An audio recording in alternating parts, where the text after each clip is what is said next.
So, peg's gone a bit iffy.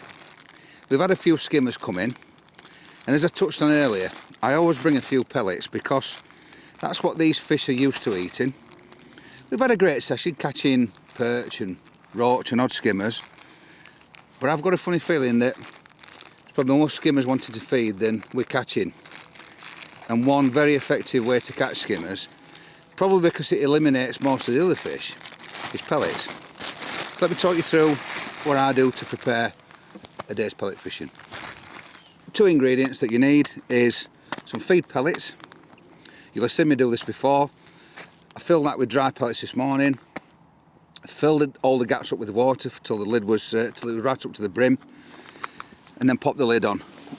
They've been soaking since very early on. Squeeze a few of them out, so they're all well soaked right the way through. I'm not going to need tons of them, so I'll probably leave a few in the tub, squeeze a few out, but I know that they're fully moist and therefore they'll sink quite well. So I'm just going to take a few of them out of there, pop the lid back on. Now, because it's 7 foot deep, unfortunately there's not a lot of tow, I'll get away with these 2 mils. But what I will do is add a little bit of water to them, just to make sure that they're heavy, because the more water they take on, the heavier they'll become. And because they're pre-soaked, they won't go to mush. All we're doing is making sure that they're fully wet, and that'll just help them to sink. We can either tap them in loose, or we might be able to just give them a little nip, and that little lump will sink to the bottom to make sure that we get them down where we need them to be. The second thing you'll need is some hook bait. I've just undone this bag. I poured some dry expanders into the corner of the bag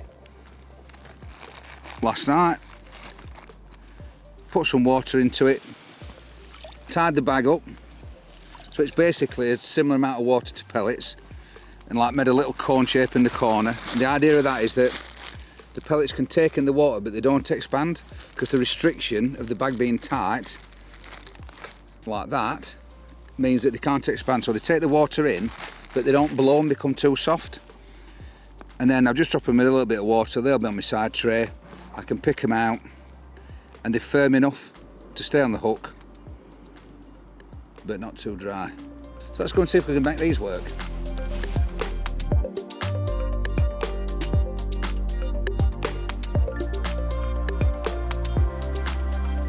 I'm going to kick off with this little nugget of pellets. I've just given them a little squeeze. The reason for that is I want them to sink quite quickly. Now, as I'm fishing in a little while, I've got the opportunity to either keep putting an odd one in, or we could just put a little pot on the end of our pole and dribble pellets in. But I just want to establish pellets because of course we've been fishing with casters, and I've just dropped that in. We've been fishing with casters and we fish it onto them.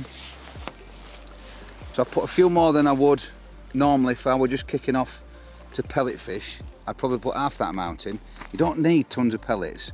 They're quite a potent bait, and when you think about the size of a pellet, there's a lot of bait there, as in individual particles. There's probably 200 pellets there. So you don't want to overload your peg with bait because you want the fish to pick up your hook bait, like all fishing.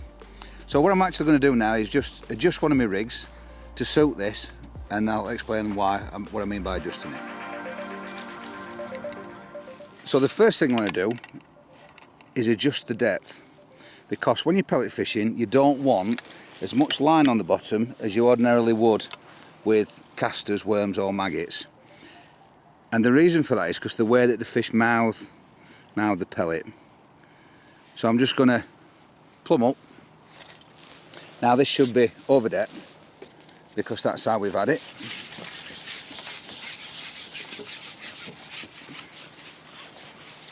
And what I'm looking to do is just find the depth that should be just the bottom of the body is how I like it. So that when the bristles settle, you've just got the body depth and the length of the bristle minus what you've got showing, just that amount on the bottom. Because when I think a skimmer picks it up, unlike a castor or a maggot, they don't kind of take it in and kill it in the back of the throat and chew it. They kind of mouth pellets, and you're just looking for little dinks and taps. So it's important that you don't have too much line on the bottom, because they can pick it up and spit it out before you've even realised if you've got too much line on. So getting the right depth on a pellet rig is really important. The next thing I'm going to do is shorten down the line above my float, because you haven't quite got as much time. They won't hang on to the bait as much as I was just describing, the way that they take it. So I personally like to shorten my line right down so that I can just lift and drop. And a lot of the time you get a little indication, lift up and there's one on, it's in the mouth. So we'll just adjust that up. Now I've terminated my rig in a crow's foot style. So I'll just flick that off. And then basically I'm looking at my float here, and what you want to do is go to the minimum. Now a lot of people say, oh, you need 4 inch, 6 inch, you need 8 inch, blah blah blah. Ultimately not everybody can fish with a short line above the float, so my advice is to fish as short as you possibly can without it being difficult for you. And what I mean by that is so you can ship out without tangles. I hear lots of people say it's very difficult to ship out with such a short line, like the pros do it. So do it to suit you. Now there's not much wind today, and I'm going to go down to about that length. We'll start there, and then we can always reduce it further, but we can't add it on. So I've just figure of 8. I'll get rid of that line in a minute. Just put that there for safekeeping, and then just lasso the rig, which is basically pass the line through the loop over the top of the elastic, and that's hitched. You'll see that just with my thumb, just slide it down to the back of the knot, and then with one of the smallest of the beads, that just goes over the top of the loop and the termination of the line and just holds it in place. That then is basically me converting what was a caster rig into a pellet rig. You saw what I did with the hook pellets, which is basically I've just soaked them in the corner of that bag, and then I'll just take a little pinch out of them, and a lot of these will actually float, and you'll see that. And what I like to do is just drop them into the water, give them a little gentle squeeze, not a hard squeeze, because I don't want to crush them. And all that does is squeeze a little bit of the air out, which makes them sink.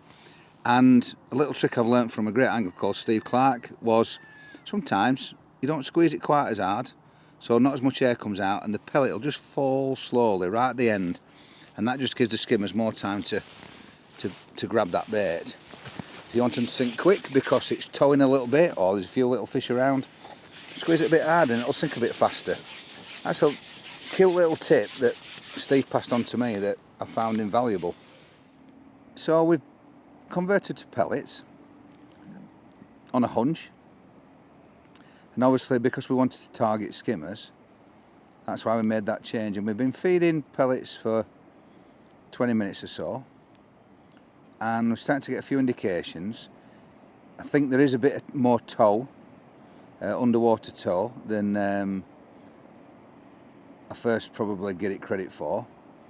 And my last few bites, I've just come off a skimmer, have come from probably best part of a metre down tow. So in this case it's off to the right, the wind's blowing right to left, and the tow's obviously going the other way as it does. And sometimes pellet can take a while. I mean, when you're gathering an amount of skimmers,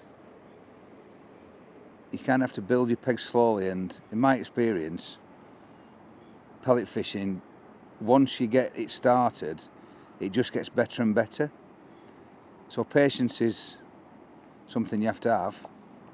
That just like a little indication then. I mean, that's lovely, isn't it? Look at that. And I'm definitely convinced, because that one was a long way down the swim, that the tow is probably a lot stronger than I've given it credit for. This is a 0.6 bulk, and it's sat, I mean, they are small skimmers, don't get me wrong, but they're sat, the float sat lovely, so you kind of think, well, it's not towing that much, but the bulk shot of that rig is considerably heavier than the 2mm feed pellets, so they are probably falling and landing a lot further downstream than I first thought. So no point in wasting time running your float through your swim. And this, one of the best ways to be efficient is basically just tap your pellets in on your marker where you started, and then drop your rig in and meet it downstream, basically.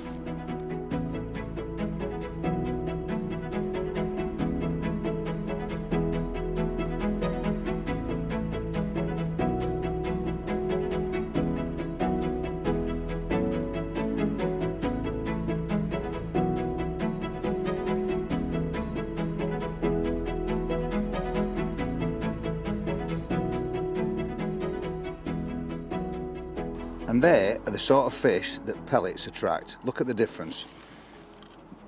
A net full of them will definitely be a different day's fishing to a net full of them caster perch, won't it? Stunning fish.